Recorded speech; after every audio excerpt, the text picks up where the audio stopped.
এগৰাকী ইউটিউবাৰ জুনমণি গগৈ বাইদেউ আমাৰ কাষলৈ মাতিছোঁ। তেখেতে এটি উপহাৰ আনিছে কৃষ্ণ শদিয়ালৈ। গতিকে সকলো ৰাইজৰ আগত তেখেতক উপহাৰটি দিবৰ বাবে মই অনুৰোধ জনাইছোঁ। কৃষ্ণ শদিয়া আহিব লাগে। তেখেতে বহুত মৰমেৰে নিজ হাতেৰে এটা কেক তৈয়াৰ কৰি আনিছে কৃষ্ণ শদিয়াৰ বাবে। ইয়াতকৈ আৰু উৎসাহ একো হ'ব নোৱাৰে। সকলো হাত চাপৰি দিব লাগে ডাঙৰকে।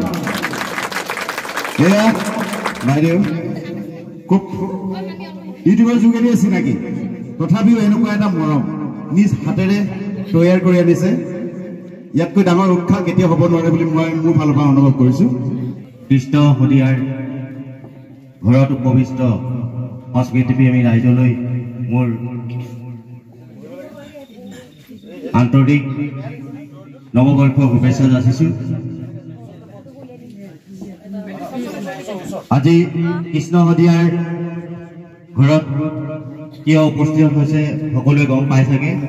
কৃষ্ণ শদিয়াই এটি নতুন গীত শুভমুক্তি দিবৰ বাবে আজি অনুষ্ঠানটো আয়োজন কৰা হৈছে। কৃষ্ণ শদিয়াই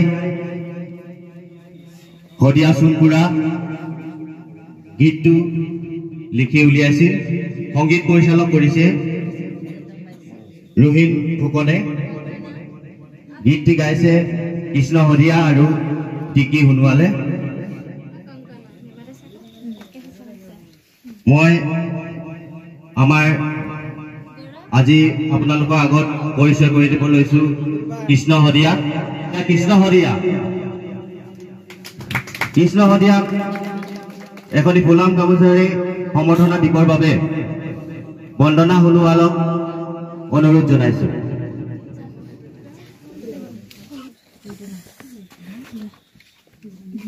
এয়া বন্দনা সোণোৱালে কৃষ্ণ সোণোৱালক সম্বৰ্ধনা জনাইছে।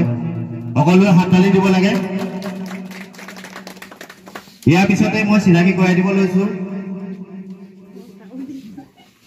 ৰোহিণ ফুকন। তেখেতকো মঞ্চলৈ মাতিছো। তেখেতক এখনি ফুলাম গামোচাৰে সম্বৰ্ধনা দিবৰ বাবে চুটি ছবি দলৰ বন্দনা ফুকনৰ লগৰীয়া দিবৰ বাবে অনুৰোধ জনাইছো। তেখেতে ৰোহিণ ফুকন ডাঙৰীয়াই সংগীতটো পৰিচালনা কৰিছিলে।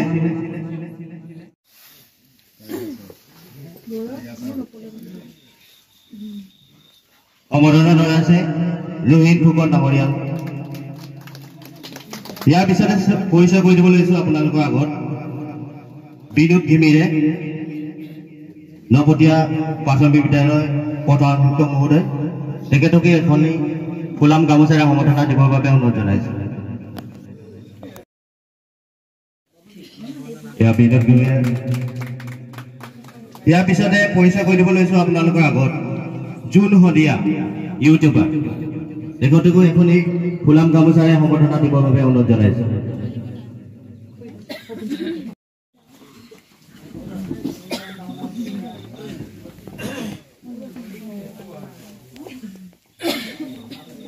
এয়া জুন শদিয়া। ইয়াৰ পিছতে পৰিচয় কৰি দিব লৈছো আপোনালোকৰ আগত জুনমণি গগৈ। তেখেতকো এখনি ফুলাম গামোচাৰে সম্বৰ্ধনা দিবৰ বাবে অনুৰোধ জনাইছো।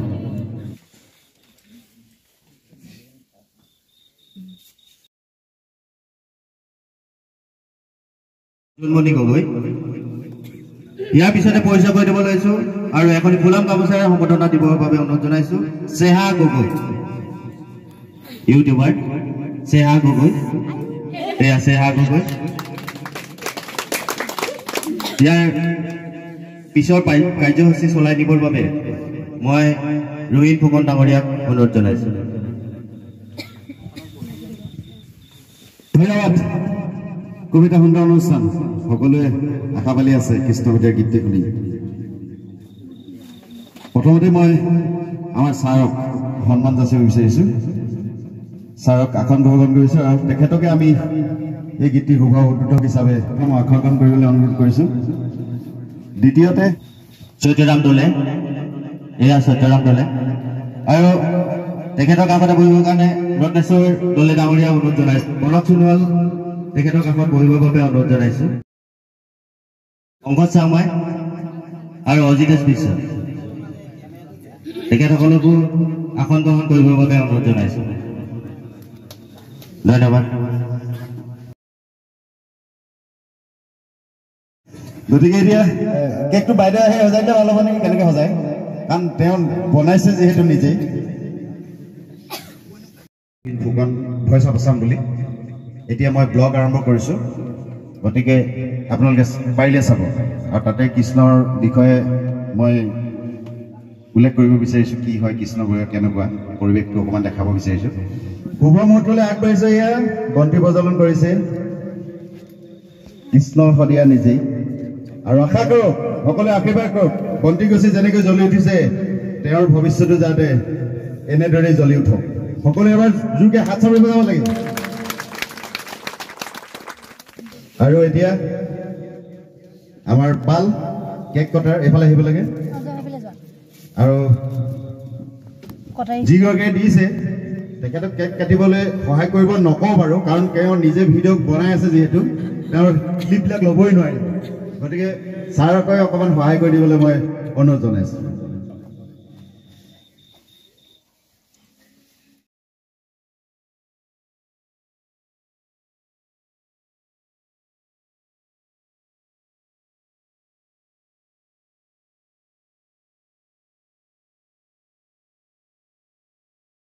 কৃষ্ণ শদিয়াৰ মা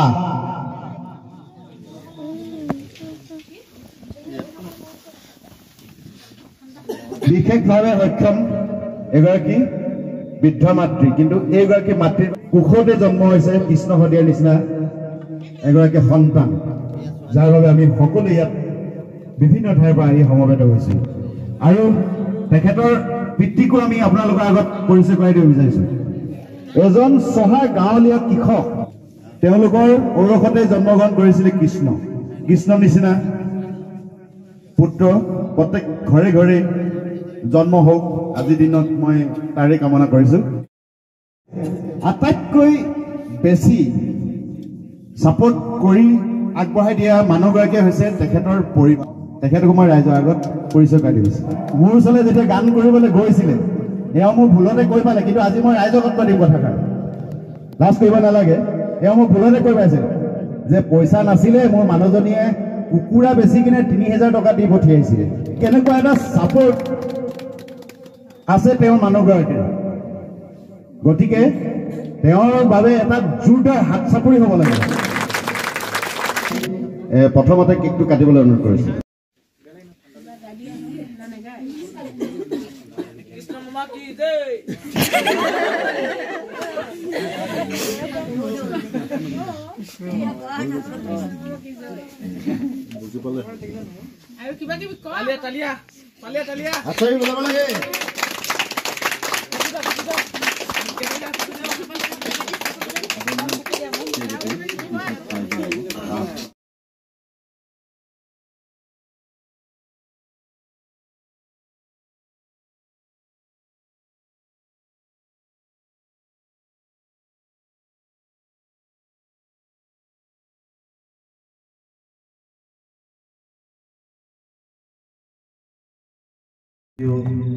এইবোৰ পাই আছো।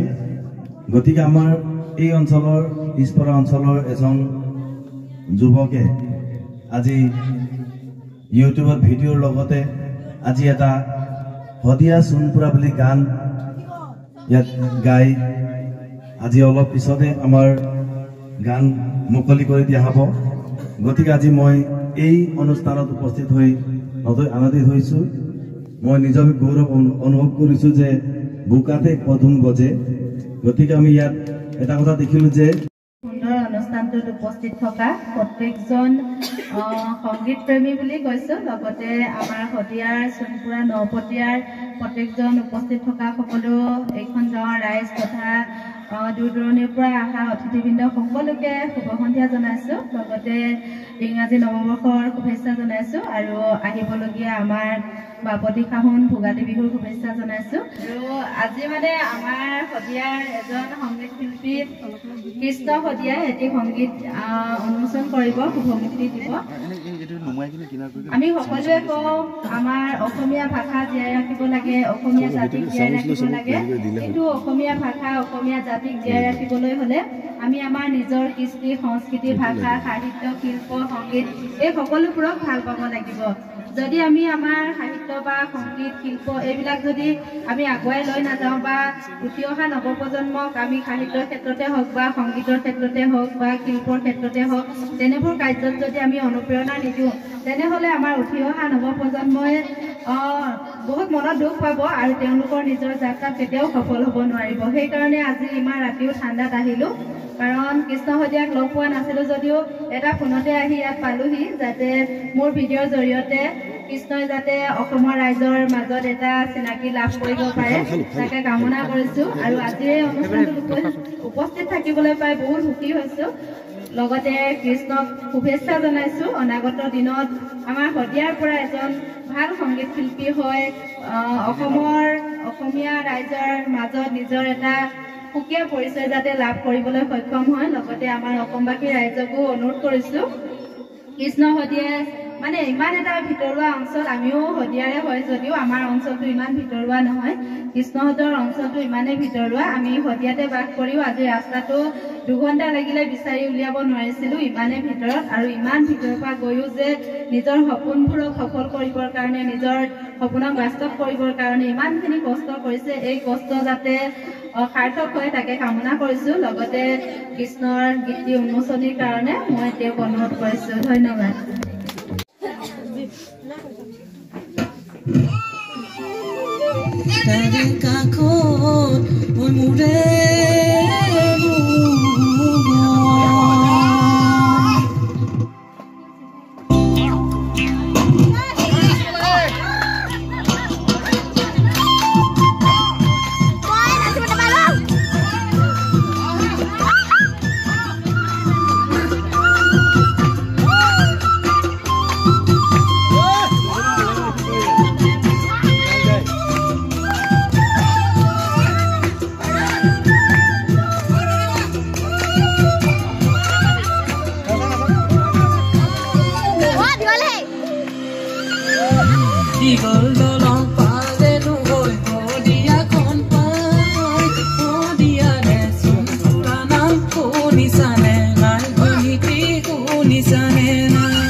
এতিয়া সকলোৰে মই মন্তব্যবিলাক জানিব বিচাৰিম।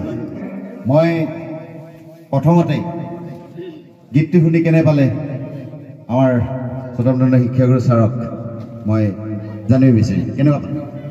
মই গীত শুনি বহুত ভাল লাগিছে। আমাৰ চোনপুৰা এটা গৌৰৱ হয়, আমাৰ চোনপুৰা ধুনীয়া পৰিচয় দি মেলি আমাৰ এই গীতটোত পৰিৱেশন কৰিছে, মই বহুত ভাল পাইছোঁ। মই এতিয়া দেউতাৰ পৰা আপোনাৰ সন্তানে আজি সন্তানৰ বাবে ইমান ৰাইজ ইয়াত সমাবেত হৈছেহি, তেওঁ এটি গীত লিখি উলিয়ালে আৰু মই সংগীত কৰিলোঁ। আমি কেনেকুৱা কৰিছোঁ নাজানো, এতিয়া আপুনি শুনি কেনেকুৱা পালে সেইটো জানিব বিচাৰিছোঁ।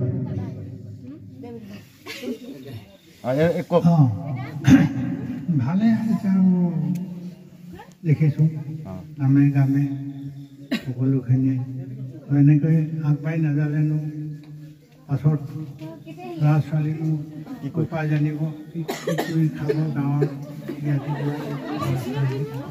এনেকৈ আগবাঢ়ি গ'লে মানে ভাল। আপুনি সুখীত আজি সুখী নে? আজি এইটো সুখীত আছোঁ। আপুনি কেনেকুৱা অনুভৱ কৰিছে? ভাল লাগিছে নে বেয়া লাগিছে এইটো কওক। ভাল লাগিছে।